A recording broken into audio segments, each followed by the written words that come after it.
Assalamualaikum warahmatullahi wabarakatuh. Perkenalkan, nama saya Muhammad Gibran Siswantono, NPM 1007020171129, yang akan mempresentasikan tentang tugas akhir saya yang berjudul Perancangan Sistem Informasi Layanan Cabut Kos berbasis Progressive Web Apps.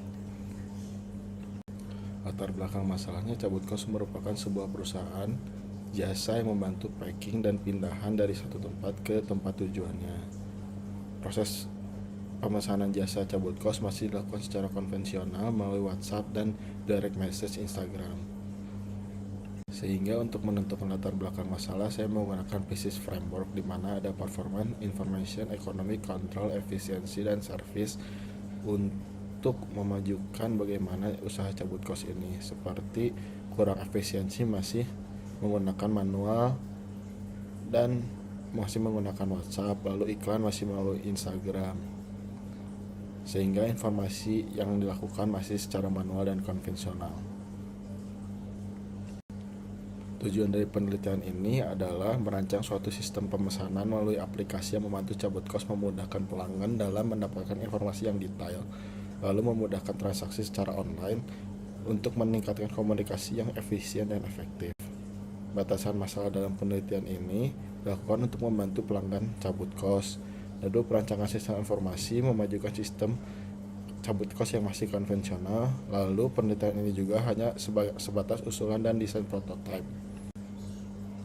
Sehingga metode perancangan sistem informasi menggunakan metode SDLC waterfall, analisis sistem menggunakan UCD atau use case diagram, flow map, dan ERD, dan prasarana pembangunan sistem informasi menggunakan Glide Apps. Berikut ini tahapan-tahapan yang saya lakukan dalam melakukan penelitian ini dibagi menjadi 5 tahapan. Tahapan awal terdiri dari penelitian pendahuluan sampai perumusan masalah. Lalu selanjutnya dianalisis kebutuhan, menentukan kebutuhan awal, dan analisis kebutuhan sistem. Yang ketiga, kita desain perangkat lunak. Di sini kita memasukkan flow map ERD sehingga perancangan desain antarmuka bisa terbentuk, lalu implementasi sampai implementasi rancangan dan pengujian sistem. Berikut ini usulan bisnis atau flow map dari aplikasi cabut kos.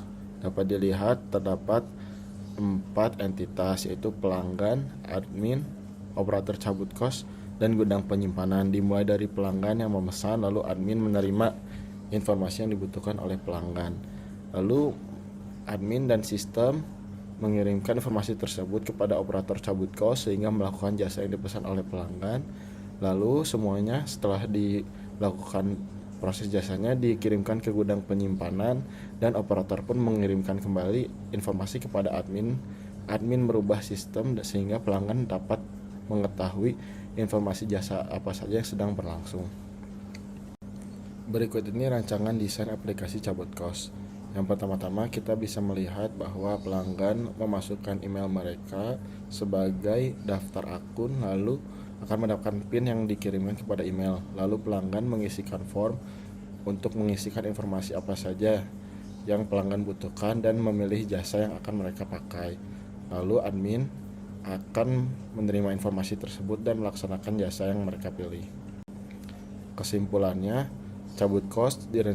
proses cabut kos dirancang melalui SDLC waterfall dengan mengimplementasikan Glide Apps untuk merancang struktur kebutuhan hingga implementasi sistem yang memungkinkan pengguna untuk memesan jasa dan mendapatkan informasi tentang cabut kos secara online melalui situs web dan aplikasi, serta melakukan pembayaran secara digital. Usaha cabut kos mulai dari WhatsApp ke Instagram ke aplikasi baru untuk pemesanan yang lebih mudah dan efisien dengan menggunakan analisis bisnis menggunakan UCD, flow map, dan ERD, sehingga pemesanan menjadi lebih mudah. Saran saya adalah melakukan tahap pemeliharaan untuk mendapatkan feedback atau umpan balik dari pelanggan, lalu adopsi teknologi digital dengan sistem informasi yang dapat bekerja secara efisien, dan melakukan analisis lanjutan menggunakan use case diagram, flow map, dan ERD untuk memastikan kebutuhan pelanggan cabut kos terpenuhi. Terima kasih, sekian presentasi dari saya. Mohon maaf bila ada kesalahan. Assalamualaikum warahmatullahi wabarakatuh.